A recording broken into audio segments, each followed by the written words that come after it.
ಮೊದಲಿಗೆ ನಾವು ಪೆಹಲ್ಗಾಮ್ ಬಗ್ಗೆನೇ ಶುರು ಮಾಡ್ಕೊಳ್ಳೋಣ ಇವತ್ತಿನ ಪಾಡ್ಕಾಸ್ಟ್ನಲ್ಲಿ. ಇಂಟೆಲಿಜೆನ್ಸ್ ಒಂದೇ ಒಂದು ಫೇಲ್ಯೂರ್ ತುಂಬ ದೊಡ್ಡ ಮಟ್ಟಕ್ಕೆ ಸದ್ದು ಮಾಡುತ್ತೆ.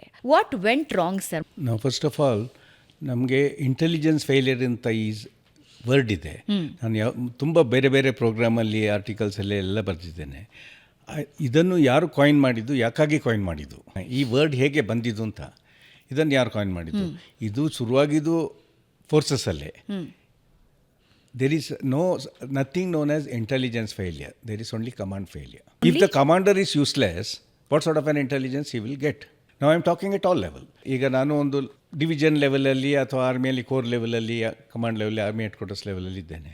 ಯಾವಾಗ ಏನಾದರೂ ಫೇಲಿಯರ್ ಆಯಿತು, ಆಗ ನಮ್ಮ ಹತ್ರ ಇಂಟೆಲಿಜೆನ್ಸ್ ಇರಲಿಲ್ಲ ಅಂಥೇಳಿ ಕೆಳಗಿಂದ ಮೇಲೆವರೆಗೆ ನಮಗೆ ಏನೂ ಗೊತ್ತಿಲ್ಲ, ನಮಗೆ ಗೊತ್ತಾಗಿಲ್ಲ, ಇಲ್ಲದಿದ್ದರೆ ನಾವು ಆ್ಯಕ್ಟ್ ಮಾಡ್ತೇವೆ ಅಂತ. ಅದರಲ್ಲಿ 2 ಥರದಲ್ಲಿ ಬರ್ತದೆ. ಜೆನ್ವಿನ್ಲಿ ಇಂಟೆಲಿಜೆನ್ಸ್ ಅವ್ರಿಗೆ ಸಿಕ್ಕಿರೋದಿಲ್ಲ, ಇನ್ನೊಂದು ಸಿಕ್ಕಿದ ಇಂಟೆಲಿಜೆನ್ಸನ್ನು ಯೂಸ್ ಮಾಡೋದಿಲ್ಲ.